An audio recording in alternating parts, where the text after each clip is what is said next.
चक्र ध्यान एक ऐसा माध्यम है जिसके द्वारा हम अपने पूरे जीवन को व्यवस्थित कर सकते हैं। हम अपने शारीरिक, मानसिक, भावनात्मक समस्याओं से निजात पा सकते हैं। इवन जीवन से संबंधित जो भी समस्याएं हैं, सारी समस्याओं को हम दूर कर सकते हैं, क्योंकि चक्र ध्यान अपने आप में एक शक्तिशाली प्रक्रिया है जिसके माध्यम से हमारे सारे चक्र बैलेंस होते हैं, और जैसे ही हमारा चक्र बैलेंस होता है वैसे ही हमारा जीवन बैलेंस हो जाता है। नमस्कार, मैं योगाचार्य दीपक सिंह, एक योग शिक्षक, एक सर्टिफाइड एडवांस प्राणिक हीलर, एक हिप्नोथेरेपिस्ट, एक एक्यूथेरेपिस्ट, एक नेचुरोथेरेपिस्ट के रूप में आज आपको बताऊंगा कि चक्र क्या होते हैं और चक्र के क्या क्या फ़ायदे हैं, और चक्र यदि बैलेंस रहे तो क्या क्या हमारा फ़ायदा होता है, और यदि चक्र अनबैलेंस है तो क्या क्या नुकसान होते हैं। आइए जानते हैं इसके बारे में विस्तार से। सबसे पहले यह जानते हैं कि चक्र क्या होता है। हमारा जैसे फिजिकल बॉडी है वैसे ही एक एथरिक बॉडी है, प्राण शरीर है, ऊर्जा शरीर है, आभा मंडल है। जैसे हमारे शरीर में ब्लड को बहने के लिए नस नाड़ियाँ हैं, वैसे ही प्राण शरीर में प्राण को प्रवाहित होने के लिए नाड़ियाँ हैं, जिसकी संख्या दिव्यद्रष्टाओं ने 72,000 बताई है, जिसमें से प्रमुख 3 नाड़ी है, ईरा, पिंगला और सुषुम्ना। वो जो 72,000 नाड़ियों में जो ऊर्जा प्रवाहित हो रही है, वह 72,000 नाड़ियाँ कई जगह से एक दूसरे को ट्राइगोनल शेप पर क्रॉस कर जाती है और वह ऊर्जा का एक घना क्षेत्र बन जाता है, और वह स्पिन करता है लेफ्ट राइट स्पिन चक्र की तरह। इसलिए उसे दिव्यद्रष्टाओं ने चक्र नाम दिया। और अलग अलग चक्र अलग अलग तरीके से रिस्पॉन्ड करता है और हमारे जीवन में अलग अलग परिस्थितियों का निर्माण करता है। दिव्यद्रष्टाओं ने यह देखा कि वह चक्र हमारे स्पाइन से जुड़ी हुई है, चूँकि 3 जो इस प्रमुख नाड़ियाँ हैं, ईरा, पिंगला, सुषुम्ना, वह भी हमारे स्पाइन से जुड़ी हुई है। स्पाइन के सबसे निचले हिस्से में व्यवस्थित है मूलाधार चक्र। मूलाधार चक्र हमारे फिजिकल जीवन से संबंधित सारी गतिविधियों के लिए उत्तरदायी है। अगर किसी भी व्यक्ति का मूलाधार चक्र जागृत है, बैलेंस है, तो उसे फिजिकल लाइफ में किसी भी प्रकार की कोई समस्या नहीं आएगी।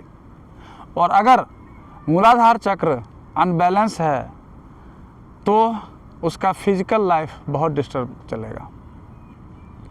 दूसरा चक्र है स्वाधिष्ठान चक्र, जो हमारे नाभि के 2 अंगुल नीचे है।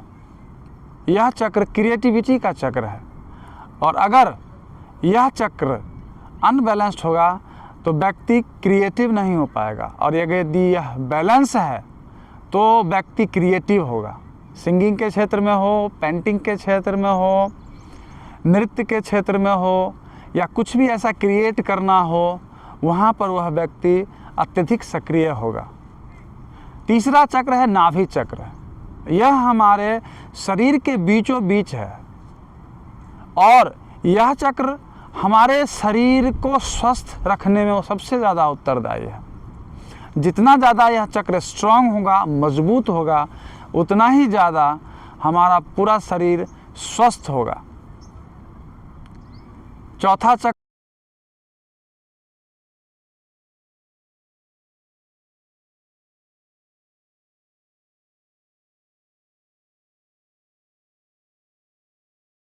है हृदय चक्र। हृदय चक्र यदि स्वस्थ है तो हमारा भावनात्मक स्वास्थ्य बहुत ही अच्छा रहेगा, हमारे रिलेशनशिप बेटर होंगे। मैक्सिमम लोगों का आज के डेट में हृदय चक्र ही गड़बड़ हो गया है, इसलिए उनके आपसी अनबन बहुत ज़्यादा रहते हैं, रिलेशनशिप में बहुत दिक्कत रहती है।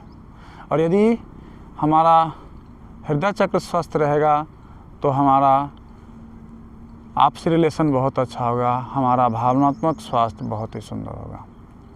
थ्रोट चक्र, थ्रोट के बीचों बीच यह चक्र यदि हमारा स्वस्थ है, बैलेंस है, तो हमारी वक्तृत्व क्षमता, बोलने की क्षमता बहुत ही सुंदर और प्रभावशाली होगी। आज्ञा चक्र, आईब्रो के मिडिल में थोड़ा सा ऊपर, यह बिल का केंद्र है। किसी भी व्यक्ति का यदि आज्ञा चक्र यदि स्वस्थ है तो वह दृढ़ इच्छा शक्ति वाला होगा। वह जो कुछ करना चाहेगा आसानी से कर लेगा और उसे अंतिम क्षण तक करके ही दम लेगा। नहीं तो जिसका आज्ञा चक्र कमज़ोर होगा वह व्यक्ति सोचेगा बहुत, कर कुछ नहीं पाएगा। सहस्रार चक्र, यह चक्र हमारे अध्यात्म का केंद्र। यदि सहस्रार चक्र जागृत है तो वह व्यक्ति आध्यात्मिक होगा, धर्म कर्म को मानने वाला होगा, धर्म को समझने वाला होगा, अध्यात्म को समझने वाला, आत्मज्ञान संबंधी बातों में उसे रुचि होगी और उस बातों को वह समझ भी पाएगा। और यदि हमारा क्राउन चक्र स्वस्थ है तो हम बहुत ही सुंदर और खुशहाल जीवन जिएंगे। तो इन सातों चक्रों को आप कई तरीके से व्यवस्थित कर सकते हैं, कई सारे तरीके हैं उसको व्यवस्थित करने के लिए। इसके लिए एक अलग कोर्स है, जो अगर कोर्स करेंगे तो मैं आपको कोर्स भी करवा दूंगा। और संक्षेप में ये बता सकता हूँ कि जो भी यदि कोई ऊर्जा उपचार जानता है, प्राणिक हीलिंग जानता है, रेकी जानता है, ऊर्जा के किसी भी सिल्वा मेथड जानता है, हिप्नोथेरेपी जानता है, किसी भी तरीके से, तो वह आपका चक्र व्यवस्थित कर सकता है। दूसरा सबसे आसान तरीका है स्वयं के लिए चक्रों पर ध्यान देना। यदि आप उन चक्रों पर ध्यान देंगे जो चक्र हमारा अव्यवस्थित है, तो धीरे धीरे वह व्यवस्थित होना शुरू हो जाएगा। यदि आप रोज नियमित रूप से हर एक चक्रों पर ध्यान देते हैं या चक्र ध्यान करते हैं तो धीरे धीरे आपका चक्र बेहतर होता चला जाएगा, बेहतर होता चला जाएगा, बेहतर होता चला जाएगा। और जैसे ही आपका चक्र बेहतर होता चला जाएगा वैसे ही आपका जीवन बेहतर होता चला जाएगा।